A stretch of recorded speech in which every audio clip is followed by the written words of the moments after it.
ce texte qui s'est imprimé dans mon cœur d'une manière forte d'Ésaïe.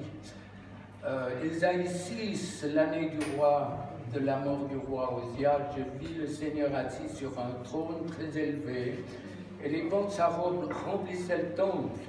Les séraphins se tenaient au-dessus de lui, ils avaient chacun 6 ailes, 2 dont ils se couvraient la face, 2 dont ils se couvraient les pieds, et 2 dont ils se servaient pour voler. Ils criaient l'un à l'autre et disaient « Saint, Saint, Saint est l'Éternel des armées. Toute la terre est pleine de sa gloire. » Les portes furent ébranlées dans leur fondement par la voix qui retentissait et la maison se remplit de fumée.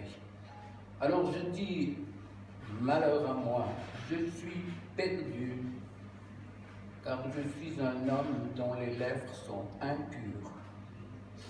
J'habite au milieu d'un peuple dont les lèvres sont impures, et mes yeux ont vu le roi, l'Éternel des armées. » Mais l'un des séraphins vola vers moi, tenant à la main une pierre ardente qu'il avait prise sur l'autel avec des pincettes.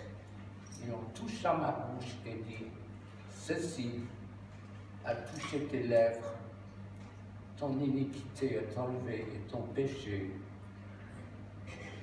est expié. » La première chose que je vais dire, c'est que Dieu doit purifier nos motivations et nos cœurs. Un jour, sans exception, on sera devant Dieu, on le veuille ou non. Alors, il ne va pas nous poser la question de savoir ce qu'on a pensé de sa parole, si on était d'accord avec la délivrance ou pas, baptême du Saint-Esprit ou pas. Si vous ne l'avez pas, si vous ne parlez pas en langue, demandez demain, ça coûte 2 francs, vous ne risquez pas beaucoup. Donc, c'est une grâce que Dieu donne et qu'il faut vraiment, c'est impératif dans les temps qui vivent, on a besoin d'être vêtu d'autorité et de puissance. Un jour, on est devant Dieu. Moi, je ne sais pas les rendez-vous divins que vous avez eus avec Dieu. Moi, je sais exactement ce que j'ai vécu. Peut-être que j'en parlerai, il y a beaucoup de choses à dire. Alors, le texte que je prends, il est dans Matthieu 15. Le premier, c'est pour vous montrer la sainteté de Dieu et qu'on ne bricole pas. On n'a pas le droit d'expliquer la parole de Dieu, de croire, de dire « moi je pense que, moi je crois que ». On doit prendre la parole de Dieu et le seul crible valable, il n'y a plus que la parole de Dieu dans les années qui vont venir, qui sera « c'est la vérité, la parole de Dieu est la vérité ». On ne discute pas de la parole de Dieu, on la vit et on la met en pratique. Donc dans ce texte de Matthieu 15, il s'agit de cette syrophénicienne, de cette femme. C'est pas que je pourrais dire, je ne vais pas perdre du temps de lire le texte. Lisez-le et méditez-le. C'est une femme qui, dans Marc 7, elle a entendu, cette femme, elle a entendu parler de Jésus. Est-ce qu'on a, autour de vous, entendu parler de vous? Est-ce qu'on a entendu parler de votre église, de votre communauté? Donc moi, ça fait plus de 40 ans que je m'occupe des personnes avec Edmé. On s'occupe de personnes en détresse et on a appris à connaître et à communier, entre guillemets, à la souffrance des autres et à voir, moi j'ai vu des sorciers, des médiums, il y a 2 anciennes personnes qui étaient médiums qui sont ici, qui avaient des pouvoirs, même plus, 3 qui avaient des pouvoirs en tout cas, et qui avaient des pouvoirs et qui, parmi bien d'autres que j'ai vus, m'ont ouvert les yeux sur le monde des ténèbres et apprendre ce qu'est ce monde des ténèbres et comment il détruit les vies. Donc là, cette femme, c'est intéressant, elle a entendu parler de lui, donc il y avait quelque chose à dire. Si Calvin revenait, puisqu'on fête ses 500 ans, s'il revenait dans nos églises, qu'est-ce qu'il dirait? Et si Jésus revenait incognito dans nos églises, On dirait, Jésus, on ne te veut pas, on ne croit pas au baptême d'eau par immersion. On ne te veut pas, on ne croit pas au baptême du Saint-Esprit. On ne te veut pas, on ne croit pas à la délivrance. Et qui en parle de délivrance? Et pendant ce temps, le peuple de Dieu crève. Ce soir, demain, les jours qui viennent, vous avez l'opportunité de trouver quelque chose qui va changer votre vie et qui va faire ce que je vous dis est déterminant pour la place que vous allez avoir dans le monde, dans l'éternité. L'éternité, c'est long. Essayez de réfléchir un moment, sans fin, sans fin, sans fin. Et puis il y a un moment où tu dis, ça doit être long à la fin. Sans fin. Moi, quand je suis dans les aéroports, que je vois ces masses de personnes, je me dis, mais tous ces gens qui partent en enfer. Donc, il y a eu un temps où je me culpabilisais, des fois, je suis agriculteur, des fois je me disais, mais où l'ennemi me disait, vends ta ferme et puis donne l'argent en Afrique, ça change quoi? Ça équivaut d'essayer de prendre un conteneur de 10 000 litres et puis de vider le lac Léman, ça change quoi? Ça ne change rien. Donc j'ai dû apprendre de ne pas me laisser avoir par un persécuteur terrible. Mais dans ces journées, vous pouvez entrer dans un projet de Dieu qui va changer vos vies. Un homme, une femme, on est vraiment heureux quand on se sait au cœur de la volonté de Dieu. On sait qu'on est à une place précise où il nous utilise. Combien ici peuvent témoigner que la prière que vous avez reçue dans nos réunions ou en aparté, ça a complètement changé vos vies? Combien de personnes, Vincent, tu pourrais témoigner, combien de personnes seraient mortes dans ta famille, un peu élargie, et dans la nôtre? Combien de fois? L'ennemi, il a essayé de me tuer, je ne sais pas combien de fois. Une piqûre d'abeille, un infarctus, sérieux. Et quand je suis arrivé au CHUV, le médecin, le cardiologue, il m'a dit, monsieur, je ne sais pas qui vous êtes, mais vos artères qui sont bouchées, nous on appelle ça les artères de la mort, donc normalement vous devriez être mort. Vous avez peur de la mort? Je ne dis pas la mort, mais l'arrivée, il me fait la trouille. Alors on revient à notre... Matthieu dit, elle est tourmentée par le démon. Marc, elle le pria de chasser le démon hors de sa fille. Quel était le problème? Cet enfant était tourmenté. Il y a un médecin ici, je ne sais pas, médecin, combien de personnes sont venues te dire je suis tourmenté par le démon? Sûrement à part les Fernandez, pas beaucoup. Mais non, mais regardez, le langage il est commun. On parle d'un enfant qui est tourmenté, une fille qui est tourmentée par les mauvais esprits. Et si c'était vous? Et si c'était votre couple? Et si c'était vos enfants? Siméon, qui est mon petit-fils que vous avez entendu parler dans la dentelle, mais je me rappelle à 4 ans, toi tu ne te rappelles pas quand tu me crachais à la figure? Bon, je me suis lavé depuis, mais... On avait un combat d'un gamin de 4 ans qui a complètement changé sa vie. Bon, il y a eu le service après-vente, il y aura encore des petits trucs là-dedans. Mais la vie, elle change. Si Dieu n'est pas capable de traiter ton sale caractère ce soir, qu'est-ce que tu peux dire aux autres? Donc cette femme, elle a entendu parler de Jésus, elle vient, elle dit son problème. Et puis, c'est une Samaritaine. Et Jésus lui dit, j'ai été envoyé à la maison pour brebis de la maison de mon Père. La délivrance, elle est pour le peuple de Dieu.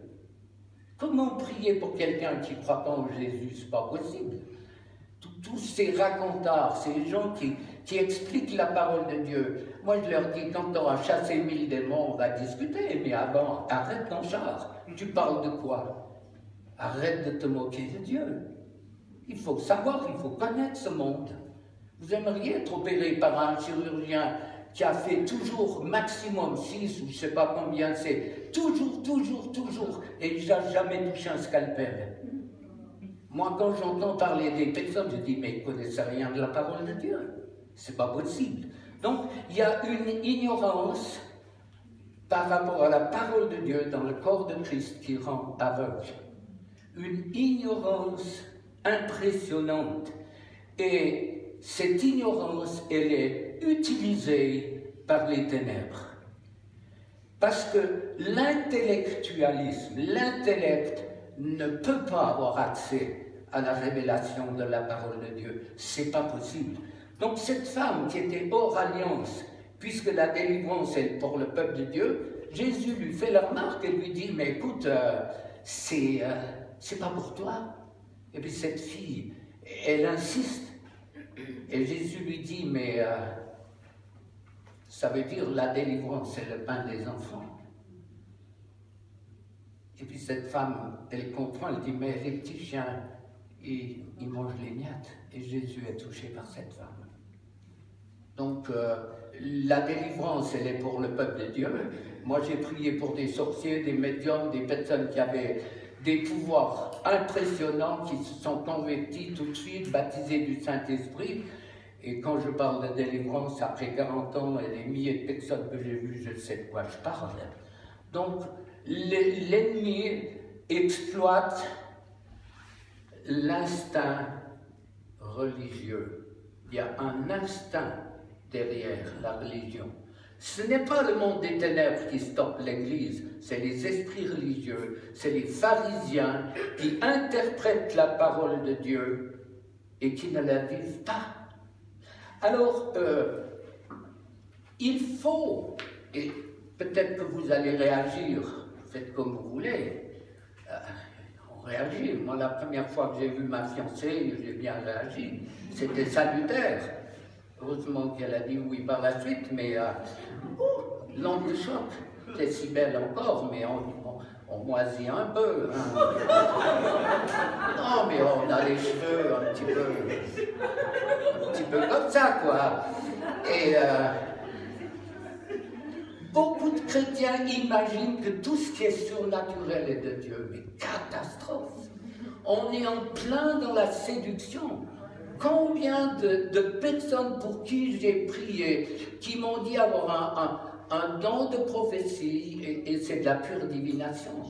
On nage dans quelque chose, une percée que l'ennemi a réussi à faire au travers de la séduction d'une part et de la contrefaçon. Donc, ce que je dis, il faut expérimenter la parole de Dieu pour découvrir des vérités bibliques. C'est pour cela qu'on a réagi dans l'Église en disant, mais l'expérience, attention, il faut se convertir pour des catholiques et des protestants honnêtes, qui ont une vie comme ça, qui sont clean dans leur vie de couple, qui sont clean dans leurs affaires, ils sont 10 sur 10. Et quand ils se convertissent, ils réagissent qu'ils sont perdus. Parce qu'on leur a dit que par le baptême, ils étaient sauvés. Les protestants, la même chose. Et notre ferme, si elle pouvait parler, c'est l'onde de choc sur de nombreuses personnes qui étaient convaincues. Et il faut se convertir pour savoir qu'on était perdu. Il faut être baptisé du Saint-Esprit pour réaliser qu'on ne l'était pas.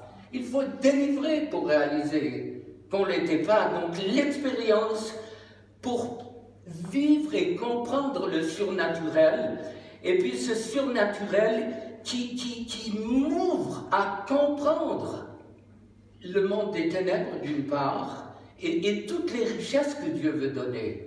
Et notre ennemi, il est passé maître pour nous boucher à l'émery, pour nous empêcher. Écoutez, moi, bon, c'est enregistré, hein. Ça ira où? Rien que là, hein. Tu parles, Charles. Mais moi, quand j'allais à l'assemblée de ma femme, il y avait un gars, nos enfants, ils chopaient le fou rire à l'avance. Il se levait, il avait toujours la même prière. C'était un Suisse allemand qui écorchait un peu le français. Il disait, Seigneur, ton sang, il a coulé goutte à goutte. Alors, ben c'est bien, mais ben voilà quoi,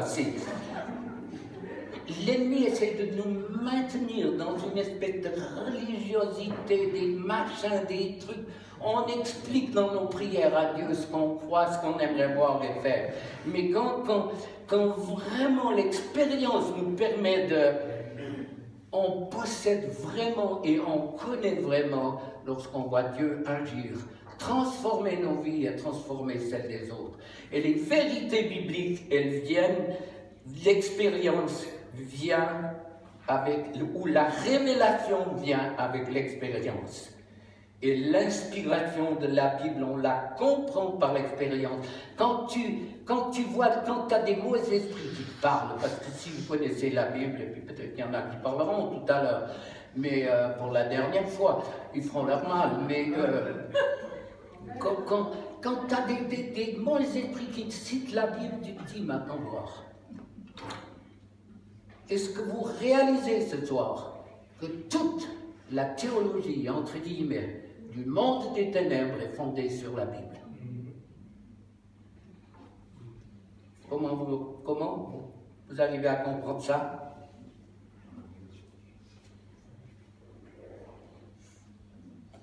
Comment?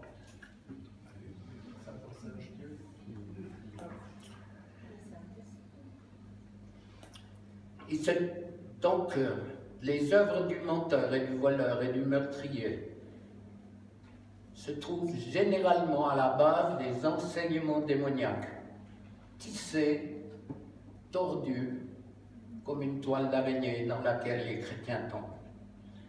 On sort les versets du contexte.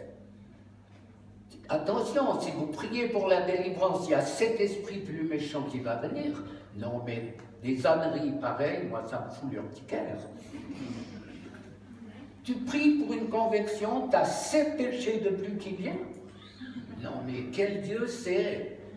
Dieu ne parle pas de délivrance. Attention, si vous priez, les esprits vont venir sur vous. Non, mais attends, c'est n'importe quoi. Moi, j'ai pris 2 ou 3 textes là que j'ai copiés. Qu'est-ce qu'il y a encore? Il y en a beaucoup. Hein. Galates 4, 7. Ainsi, tu n'es plus esclave, mais tu es libre. Mais on ne peut pas faire une théologie avec ça. Si vous êtes libéré d'esprit impur, ben vous commencez à le proclamer. Est-ce qu'un médecin, après un check-up, peut signer un papier pour dire jusqu'à la fin de ta vie, tu n'auras plus de problème? C'est une aberration de penser ça. Il n'y a que les chrétiens qui pensent qu'ils seront libres et nets jusqu'au bout. On aura besoin peut-être de demander pardon pour la critique, la médisance. Peut-être, ou sûrement, ou d'avoir été pollué. Parce que vous voyez et entendez, vous êtes pollué. Et quelle est votre hygiène? On sait la quantité d'eau que les Suisses prennent pour se nettoyer, mais leur toilette spirituelle. Ce que vous voyez à la télévision, ce que vous entendez, pas tout, c'est pas anodin, ça vous marque. Les films d'horreur. Moi, je sais les manifestations quand je prie pour les enfants. Quand ils sont angoissés, paniqués, je leur dis, t'as regardé quoi à la télé? Hein? Eh bien, c'est vite fait, et ça bouge. C'est pas impuni. Donc, qu'est-ce qu'il y a encore comme texte? Alors, Acte 16, 33, c'est le geôlier de Philippe. Aussitôt, il fut baptisé, lui et tous les siens. On en fait une doctrine. Vous tous qui avez été baptisés dans un même esprit, on en fait une doctrine. On sort les versets du contexte et on en fait une doctrine et on est en plein dans le travail des ténèbres. On fait le travail des ténèbres en sortant les versets du contexte pour culpabiliser ou pour faussement sécuriser le peuple de Dieu qui n'est pas dans le projet de Dieu. Dieu a un projet pour chacune de nos vies. Moi je suis agriculteur. J'ai fait la faculté de Vaud, mais c'est tout. Alors, il y a des voies écrites, c'est tout, ça s'arrête là. Mais Dieu m'a parlé, il me parle encore au travers de la nature d'une manière extraordinaire. Par la génétique des bovins, c'est impressionnant comme des générations après des traits de caractère ressortent de bêtes comme certains chrétiens mal commodes qui donnent des coups de corne et qui ruent. Alors, vous voyez, faites un petit peu le parallèle. Mais je crois que ce soir, il faut qu'on saisisse la parole de Dieu. Tant, mon frère, ma soeur, tant que tu rends l'autre responsable de ce qui t'arrive, tu ne t'en sortiras jamais. Tu es sur un chemin qui n'est pas juste. Nous sommes personne ici est responsable de ce qui lui arrive. On n'est pas tous égaux. Il y a des personnes qui viennent au monde dans des situations mais épouvantables, tragiques. Pensez à ces centaines et à ces millions de personnes déplacées, de ces enfants qui sont traumatisés parce qu'ils ont vécu la guerre, les bombes et tout. On n'est pas tous égaux. Mais il y a un moment où, devant Dieu, Dieu te dit, tu n'es pas coupable, mais tu es responsable de changer. Comment va ta vie? Comment va ton couple? Comment vont tes enfants? Comment vont tes finances, ton travail? Et si tu étais sous une malédiction qui vient de génération en génération, la mort, elle avait un droit sur notre vie. On n'en sait rien. Moi, mes ancêtres, ça vient au Huguenot. Ma femme, les premiers chrétiens en 1600, 1700 et tout, étaient bourrés de mauvais esprits. On a eu besoin de délivrance, et combien? Et puis la jeunesse, là, toi aussi, hein, attention, tu fonctionnes toi, hein. J'étais à l'œil, hein. Non, mais il faut décontracter tous ces chrétiens constipés, ça ne va pas. Il faut être décontracté avec Dieu et dire, est-ce que dans ton cœur, tu peux dire Seigneur, chacun sait ce qui ne va pas. Est-ce que tu peux dire Seigneur, ce soir, tu peux me changer? L'ennemi, il a deux axes principaux. C'est de maintenir l'humanité dans l'incrédulité pour qu'ils ne se convertissent pas et là en enfer. On ne discute pas la parole de Dieu. C'est ou l'enfer ou l'éternité avec lui, c'est clair. Dieu n'a jamais édulcoré sa parole.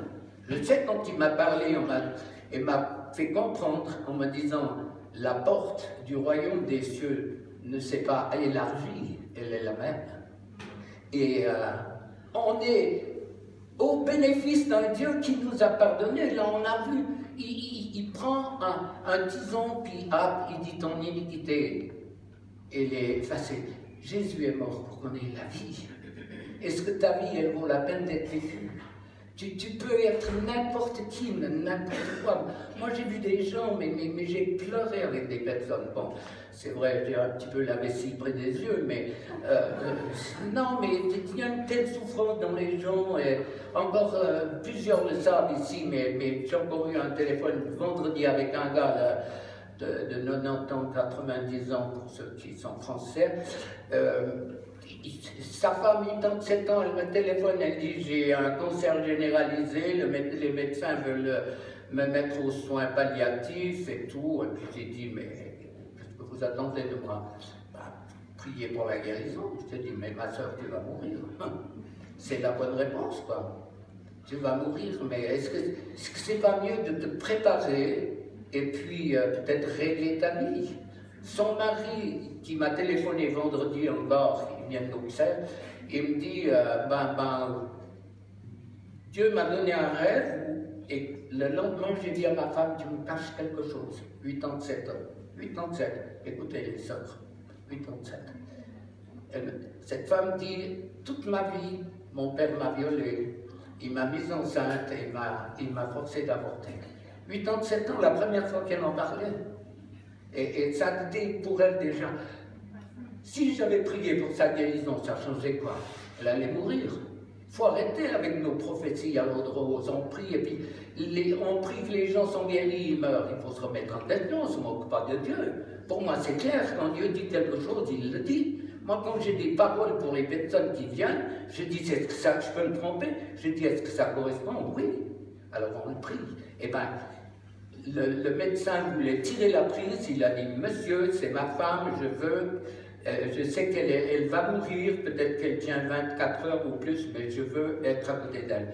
Et il a pu prier cet homme de 90 ans qui découvre, qui a lu mon livre et qui regardait les vidéos, il prie pour la délivrance de sa femme, qui a vécu une délivrance, il m'a dit, elle vomissait, ça partait, et puis elle est morte dans la joie, dans la paix, en serrant les bras de sa fille, elle est morte glorieusement. C'est ça l'évangile. On a, frères et sœurs, on a toutes les réponses pour ceux qui sont autour de nous et on se laisse avoir. On croit le menteur et l'accusateur, donc il veut que les hommes ne se convertissent pas, il les maintient et faites l'expérience. Il y a des personnes autour de vous, si vous ne les déliez pas d'esprit d'incrédulité, de doute, ils ne se convertiront pas. Dieu nous a donné cette autorité. Il faut arrêter de prier en demandant à Dieu de faire les choses, c'est à nous. Moi, quand je me rappelle ce sorcier qui voulait il lève son bras, c'était marqué meurtre avec des lettres comme ça, il ouvre, il lève son bras de l'autre côté, mort, meurtre. J'ai dit, Seigneur, je chante le cantique du Titanic, mon Dieu plus près de toi. Qu'est-ce que je fais? Il veut, et puis je me suis retiré, j'avais la foi, mais je me suis retiré d'un mètre quand même. Il me dit, Hitler, je te casse la gueule. Il me dit, oh, si j'étais pas lié sur cette chaise, je te casserais la gueule. J'ai dit, Seigneur, si ma femme me voit avec un nez de bulldog, c'est pas sûr qu'elle va peut-être me quitter, c'est terrible. Non, ça a bien été, ça s'est bien terminé. Mais vous avez l'autorité. Regardez vos mains, même si elles ne sont pas trop propres, que les ongles sont longs, n'importe quelle couleur, ils ne sont pas faits pour toujours imposer les mains aux fesses à vos gamins, ils sont aussi faits. Elles sont faites pour les poser et pour les bénir, ces chers humains. Alors, l'ennemi a volé le peuple de Dieu. Et qu'est-ce que c'est qu'un mauvais esprit? Un mauvais esprit, c'est une personne sans corps qui est à l'intérieur d'individus. L'Église primitive l'avait compris. Il parlait, c'était courant de parler de mauvais esprit. Nous, on parle de mauvais esprit, on dit attention, attention. Alors, on n'a pas la crainte de Dieu et on a peur du monde des ténèbres. Ça, c'est l'Église. Elle a la trouille des mauvais esprits, surtout pas en parler. Donc c'est la moins bonne manière de réagir et d'entrer dans quelque chose qui va changer les vies. Donc ces mauvais esprits, c'est impalpable, c'est en nous, c'est venu sur le fœtus. Si tu n'as pas été désiré, si on a tenté un avortement, si on t'a maudit, eh bien tu es sous la malédiction et puis il y a une croissance qui est courbe. Tu peux avoir été maudit par un mari ou par une femme dans un premier mariage. Ils peuvent avoir utilisé la sorcellerie pour vous détruire. Satan tue. Il envoie des maladies si on ne sait pas se protéger. Donc, comme l'Église est ignorante, elle est la cible. Moi, j'ai combien de sorciers ou de médiums qui m'ont dit, non, c'est à l'Église où on est le mieux. Parce que personne ne nous embête, on a compris qu'on ne croit pas qu'un chrétien peut avoir des mauvais esprits, donc on va à l'église, on nous laisse tranquille. Alors qu'à l'extérieur, ils sont tourmentés par des esprits plus forts. C'est pour ça qu'ils ne veulent pas partir. Moi, plusieurs fois, ils m'ont dit, laisse-moi aller sur quelqu'un d'autre. Est-ce qu'il y a des amateurs? Non. Laisse-moi aller sur quelqu'un d'autre et je pars tout de suite. Donc, moi, je ne dialogue pas, mais ce monde, il est réel. Le caractère de vos enfants, ces enfants qui hurlent, l'enfant est beaucoup plus sensible au monde spirituel que les parents, il voit quelque chose. Et puis les parents disent, mais non, les ânes. L'enfant, il voit, il sait, il comprend. Alors, le fœtus, l'héritage, un avortement, le vôtre ou ceux des ancêtres, vous demandez pardon à Dieu, Dieu vous pardonne. Mais l'ennemi, il a des droits de mort et de meurtre sur votre famille, les morts prématurées. Combien, ma femme, elle peut le dire, combien de femmes ont ces 40 ans, tu m'as dit combien de fois tu devrais avoir un carnet rose, pas un permis rose, hein, un carnet rose pour toutes les femmes qui sont venues enceintes uniquement après avoir confessé un avortement ou la franc-maçonnerie ou certaines choses des ancêtres. Dieu nous a donné les armes pour que nous soyons une église puissante. Et combien de fois j'ai posé la question à des personnes en leur disant « mais t'as pas eu idée ?» Bon, j'avais la réponse, hein, « t'as pas eu idée d'aller dans une église ?» Mais ils me disent « c'est comme si je leur demandais la couleur de leur... montre-moi la couleur de ton soutien-gorge ou de ton slip », ils étaient catastrophés en me disant « mais dans une église ?» Ça veut dire « mais ça va ?» Vous dites « pensez, quel scandale !» Donc l'ennemi a copié tous les dons que Dieu a voulu, il les a copiés. Il copie la prophétie par la divination, les dons de guérison, il a tout copié. Donc, à partir de la parole de Dieu, il a fait un travail de destruction. Et puis vous voyez, est-ce que vous voyez sans critique, est-ce qu'il y a une différence entre des gens d'une manière générale? Il y a toujours les perles qui émergent, hein? Mais est-ce que ceux qui vous entourent dans l'Église, est-ce qu'ils sont différents des gens du monde? C'est vous qui faites un bilan, hein? Sans critique, mais un bilan, alors qu'on devrait faire la différence. Quelle est la réponse? Si un sorcier te téléphone et te dit « j'aimerais me sortir de mon problème », et tu as la trouille ou tu téléphones à Bigler, c'est bon, mais il y en a assez, hein. Mais on s'est fait voiler, on a expliqué la parole de Dieu. Combien de personnes ici, j'en compte en tout cas 5, sans la délivrance, elles seraient mortes. Je ne vous demande pas de lever la main. En tout cas 5, si ce n'est pas plus, qui seraient mortes aujourd'hui sans la délivrance. Quand l'ennemi a des droits, il tue. Regardez le massacre. Dans les générations de générations, où ça casse, les divorces, ça ne veut pas dire qu'il n'y aura jamais rien. On sait bien, on est des humains. Mais il faut entrer dans ce projet extraordinaire. Donc ces mauvais esprits sont venus sur le fœtus. C'est votre caractère. Souvent on dit, oui, c'est moi. Mais bien sûr, c'est toi. Mais qui parle? Qui explique la parole de Dieu? Qui est contre? Qui dit, mais vous tous qui avez été baptisés du Saint-Esprit, maudissez pas, bénissez, aimez vos ennemis. Il y a tellement de textes, là je l'ai copié celui-là. Luc 6, 27, aimez vos ennemis, faites du bien à ceux qui vous maudissent, priez pour ceux qui vous le maltraitent, ben faites-le.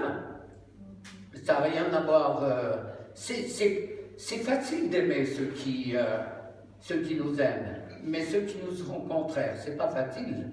Alors, ces mauvais esprits vont venir à cause de l'héritage, à cause des viols, des chocs émotionnels. Sur les chocs émotionnels, les mauvais esprits vont venir. Maintenant, honte de choc. Hein, c'est bon d'être choqué. Stop. Il y a 2 sources de guérison. En dehors de la médecine, des opticiens, des dentistes, auxquels je crois à 100%, on a besoin d'eux. N'arrêtez pas les médicaments sans l'accord des médecins, c'est pas parce qu'il y en a un qui est là. Maladie cardiovasculaire, cancer, dépression, diabète, en tout cas, faites attention, ne marchez pas sur des prophéties. La prophétie de guérison doit venir au travers de ce que Dieu peut-être met dans vos cœurs. Ne faites pas l'erreur. Le triomphalisme, ce n'est pas la foi. Donc ces mauvais esprits ont pour but de nous stopper dans la marche avec Dieu. Ils sont venus au travers des circonstances de la vie. Et nous, on croit que c'est notre caractère, on croit que tout ce qui résiste aux vérités bibliques est la preuve que vous avez besoin de délivrance. Et toutes les douleurs que vous, alors que j'ai très peu parlé de délivrance, toutes les douleurs physiques que vous avez maintenant, douleurs sur le cœur, dans la tête, dans le parti, c'est la preuve que vous avez des mauvais esprits qui se manifestent. Donc pour vous les garder, vous les balancer. C'est 2 francs le mauvais esprit, je ne sais pas qui va compter. Mais Dieu est en train de purifier une église parce que les temps qui viennent seront extrêmement difficiles. Il y a un mélange, il y a une séduction qui est impressionnante et seule la parole de Dieu est valable. Quand Jésus a dit, vous allez faire les œuvres que j'ai faites, constamment, tous pendant ces 3 ans et demi, il a chassé des mauvais esprits tous les jours. Plus une thérapie est longue, moins elle est bonne. Capito? Plus c'est long, moins c'est bon. Jésus, c'était aujourd'hui les choses. Il y avait 30, 40 000 personnes. La psychologie aide jusqu'à un certain niveau. Moi, j'ai prié pour des psychiatres, même pas 50, mais des psys, une bonne série. Alors, c'est Dieu qui guérit ou les ténèbres. Alors, peut-être l'autre de choses. Vous faites un téléphone, il y a une hémorragie, le médecin qui n'a rien pu faire, c'est pas lui qui va vous donner le numéro, mais vous faites un numéro, le sang s'arrête. Vous croyez que c'est qui guérit? Satan. Vous avez une brûlure, vous téléphonez, ça s'arrête. Satan. Qu'est-ce qui va se passer? Il y a toujours un transfert. Une autre maladie va venir. Et celle-là, la médecine, je ne sais pas ce que tu dis, moi j'ai posé la question à beaucoup de médecins chrétiens. Ces maladies, la médecine ne peut rien faire du tout, parce que c'est une maladie qui vient directement de contrefaçon des ténèbres. Ça peut être la déprime, l'impuissance, la frigidité, la mort, ça peut être beaucoup, les cancers, ça peut être beaucoup de choses. Et moi j'ai vu, et Vincent, tu pourrais témoigner de ce qui s'est passé à Mexico, quand j'ai chassé les esprits de maladie, il y a eu des miracles. Est-ce que c'est juste ou est-ce que je brode? Tout à fait. Tu es d'accord? Des tas de guérisons instantanées, des miracles, je ne sais pas, est-ce que le mot est trop fort? Alors, qu'est-ce qu'ils ont fait, nos ancêtres? Qu'est-ce qu'ils ont fait? Qu'est-ce que vous avez fait? Qu'est-ce que vous pouvez savoir? Mais tu sais, on était à Amsterdam, vous savez qu'il y avait des Allemands, j'ai pris autorité sur les puissances du Troisième Reich, une femme nickel, bien habillée, s'est levée, elle a crié « Heil Hitler », elle n'était pas bien, hein? On a prié pour des Juifs, c'était là, je les ai déliés de la malédiction de la croix, 2000 ans, il y avait des manifestations. Ça vient de où vos problèmes? Tant qu'on n'a pas enlevé à l'ennemi la possibilité de tourmenter, il continue, c'est pas un gentleman. C'est des leasing, vous donnez votre main, un leasing. Vous faites un téléphone à quelqu'un pour une guérison, un deuxième leasing, chaque fois. Donc l'ennemi a des droits sur des vies et il tourmente. Et moi j'entends souvent dans les réunions, mais le cri de Dieu dans mon cœur qui dit, mais mon épouse, tu vas souffrir jusqu'à quand? Alors que j'ai tout accompli pour que tu aies une vie de victoire. Moi, ce que vous entendez il y a 40 ans, je vous assure que j'aurais vendu 2 vaches pour aller aux États-Unis et puis de demander à quelqu'un de venir pour me traduire à l'école secondaire. L'anglais était facultatif, moi je ne l'ai pas fait, mais vous avez l'opportunité d'avoir une vie qui change, d'être plus culpabilisé, accusé. Tous les trucs qui reviennent, t'as fait ça, t'as commis adultère, t'as fait ci, t'as fait ça. Mais Dieu vous a pardonné. Dieu vous voit pur si vous avez demandé pardon. C'est pour ça que le pardon est tellement important. Combien de passifs à cause peut-être de l'avortement de la personne elle-même, mais de l'avortement des mères, des grands-mères, 4 générations. Qui connaît? Siméon a le privilège de Naomi, ont le privilège de connaître leurs grands-parents, mais moi je ne les ai pas connus, les miens. Donc, qu'est-ce qui s'est passé dans les générations précédentes? Toutes les alliances qui ont été faites dans les ténèbres, c'est pas impuni. Moi j'ai entendu ce qui se passe.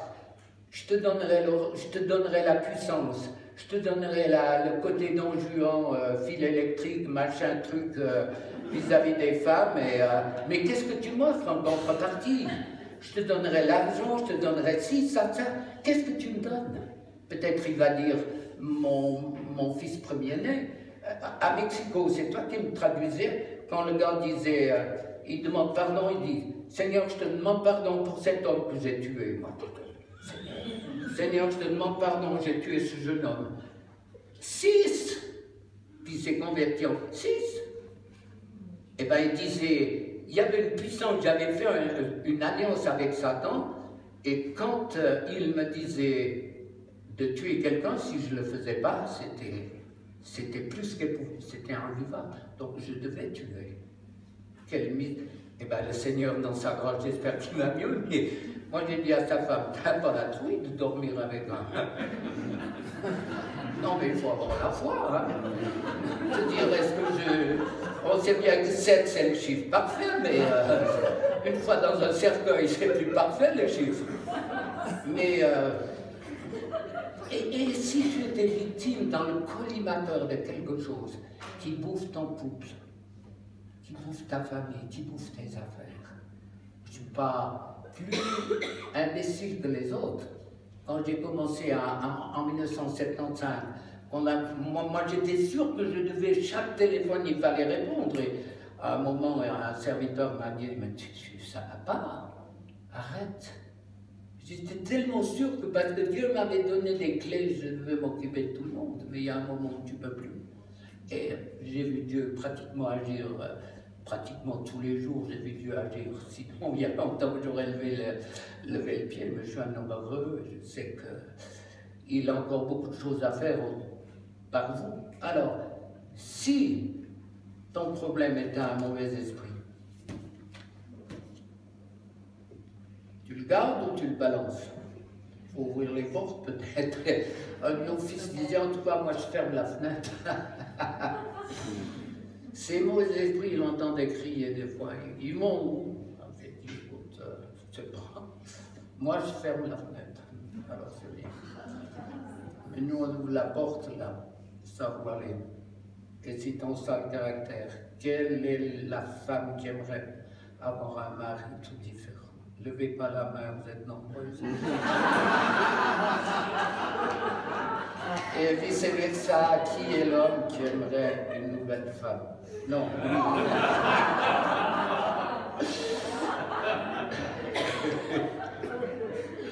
Non, mais il faut décontracter pour la délivrance, sinon, vous savez, c'est un cadeau tellement extraordinaire. Et il y en a tellement ici, il y en a plus que 20 qui pourraient témoigner comment leur vie a changé. Donc, on va prier tout simplement, on leur fait la peau et puis ils vont partir. Donc, le meilleur moyen, c'est dans un petit moment de réflexion. Puis encore une chose, prenez ce que vous pouvez, puisque vous ne comprenez pas, laissez-le de côté. Ne critiquez pas ce que Dieu fait. Moi, je crois que vous n'allez pas loin avec ça. Il faut voir ce que la Bible dit, ce qu'elle propose et comment elle transforme les vies. Et quand on côtoie tous ceux qui souffrent et qu'on voit les dégâts que l'ennemi a fait, je ne sais pas s'il y a une colère, mais en tout cas de se dire Dieu est furieux après ce monde des ténèbres qui a précipité dans la souffrance et dans l'enfer beaucoup de personnes. Alors on prie gentil, et puis participer, rôter, péter, tout ce que vous voulez, tout ce qui est possible, dégage, et puis soyez vous-même. C'est un vis-à-vis avec Dieu, puis vous vous dites, mais le meilleur moyen de vivre quelque chose, c'est de souffler. Alors il y en a des tas qui copient ce que je dis, bon, ils font ce qu'ils veulent, mais le mauvais esprit s'essouffle. Les mauvais esprits ont la capacité de donner des maladies à gogo, de créer des tas de problèmes, de casser les couples et tout. Et le meilleur moyen, c'est comme si vous, Andrea qui a failli s'étouffer en buvant de l'eau, hein, ça c'est le sommet, mais enfin bref, c'est comme ça. Mais c'est vrai, hein? Et puis tu as senti un ange qui te donnait un petit coup dans le dos, hein? Puis c'était gratuit, hein?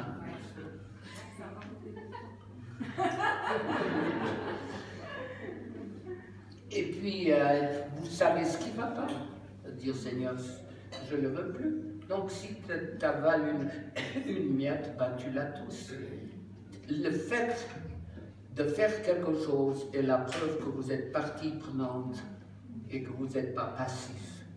Alors peut-être que vous vous dites que vous n'avez rien du tout, moi j'appelle ça un esprit d'orgueil, mais faites comme vous voulez. Mais il y a tant de choses à dire. Je priais un coup, puis il y a un esprit qui dit on est tous partis.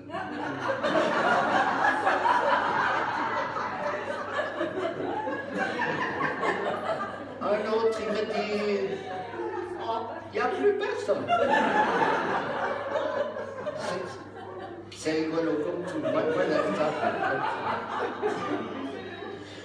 On apprend bien des choses. Mais alors, c'est tellement simple.